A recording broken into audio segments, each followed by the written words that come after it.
Shemu'ėl Bet, chapter 4. And the son of Shaul heard that Avner had died in Hebron, and he lost heart, and all Israel was troubled. And the son of Shaul had 2 men, commanders of bands, and the name of one was Baanah, and the name of the other Rechav, sons of Rimmon the Beerothite, of the children of Binyamin. For Beeroth was also reckoned to Binyamin, because the Beerothites fled to Gittayim, and have been sojourners there until this day. Now Jehonathan, son of Shaul, had a son who was lame in his feet.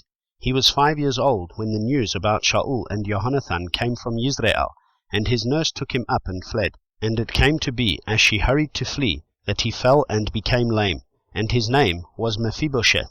So the sons of Rimmon the Beerothite, Rechav and Baanah, went and came at about the heat of the day to the house of Ishbosheth, who was lying on his bed at noon. And they came into the midst of the house to fetch wheat, and they struck him in the stomach. And Rechav and Baanah his brother escaped.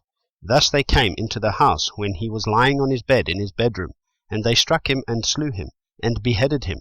And they took his head and went the way of the desert plain all night, and brought the head of Ishbosheth to David at Hebron, and said to the sovereign, See, the head of Ishbosheth, the son of Shaul your enemy, who sought your life.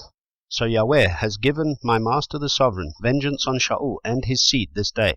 And David answered Rechav and Baanah his brother, sons of Rimmon the Beerothite, and said to them, As Yahweh lives, who has ransomed my life out of all distress, when someone reported to me, saying, See, Shaul is dead, and he was a bearer of good news in his own eyes, I then took hold of him and killed him in Ziklag, which was the reward I gave him for his news. How much more, when wrong men have killed a righteous man in his own house on his bed? Should I not now require his blood at your hand, and remove you from the earth? And David commanded his young men, and they killed him, and cut off their hands and feet, and hanged them by their pool in Hebron.